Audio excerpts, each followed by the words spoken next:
Embolism అంటే మామూలుగా రక్తం రక్తనాళాల్లో స్వేచ్ఛగా ప్రవహిస్తూ ఉంటుంది. కానీ ఎప్పుడైతే దానికొక అడ్డు తగులుతుందో దాన్నే ఎంబోలిజం అంటాం. దానికి ప్రధాన కారణం రక్తం గడ్డ అయి ఉండవచ్చు. సో, నార్మల్‌గా స్వేచ్ఛగా ప్రవహిస్తున్న రక్తం ఒక్కోసారి కొందరిలో ప్రవాహం తగ్గిన ఏరియాస్‌లో గడ్డ కట్టిపోతది. ఆ గడ్డ అన్నది అక్కడి నుంచి డిస్లాడ్జ్ అయ్యి శరీరంలోని ఏ రక్తనాళాన్నైనా అడ్డుపడవచ్చు. దాన్నే ఎంబోలిజం అంటాం. సో, ఈ రక్తం గడ్డ అనేది ఒకవేళ పల్మనరీ ఆర్టరీలో గనక అడ్డుపడితే దాన్నే పల్మనరీ థ్రాంబో ఎంబోలిజం అంటాం. సో, ఇది ఎవరిలో చూస్తామంటే ఎక్కువగా వయసు పైబడిన వారు, లేదా క్యాన్సర్ పేషెంట్స్, లేదా బెడ్ రిడెన్ పేషెంట్స్, లేదా ఏదైనా ఆర్థోపెడిక్ ఎయిల్మెంట్ వల్ల కదలిక లేకుండా ఎక్కువ రోజులు ఒకే చోట స్థిరపడిపోయిన వాళ్ళు, అంటే కదలలేకుండా బెడ్ బౌండ్ అయిపోవడము, మంచం నుంచి లేవలేని పరిస్థితిలో ఉన్న వాళ్ళల్లో దీన్ని గమనించొచ్చు.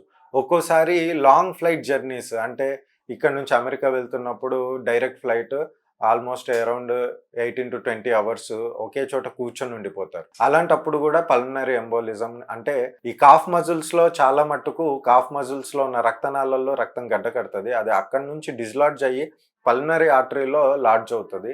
సో, అప్పుడు అది పల్మనరీ ఆర్టరీలో అడ్డుగా నిలిచి ఊపిరితిత్తులకు రక్త సరఫరాని నిలిపివేస్తుంది. ఇది ఒక మెడికల్ ఎమర్జెన్సీ అయి ఉండవచ్చు. సో, పల్మనరీ ఎంబోలిజం వచ్చిన వారిలో లక్షణాలు ఏమై ఉండొచ్చు? ఆయాసము, లేదా ఛాతీలో నొప్పి, మంట, లేదా గుండె దడ, బీపీ పడిపోవడము, బీపీ పడిపోవడం వల్ల చెమటలు పట్టడము, కళ్ళు తిరగడము, ఇవన్నీ కూడా పల్మనరీ ఎంబోలిజంకి లక్షణాలు అయి ఉండవచ్చు. బెడ్ బౌండ్ పేషెంట్స్, అంటే కదలిక లేని పేషెంట్స్లో కాఫ్ మజిల్ టెండర్నెస్ ఉన్నప్పుడు పల్మనరీ ఎంబోలిజం ఉందేమో అని దగ్గరలో ఉన్న డాక్టర్ని సంప్రదించడం ఎంతైనా అవసరం. తగు జాగ్రత్తలు తీసుకుంటారని కోరుతూ సెలవు తీసుకుంటున్నాను.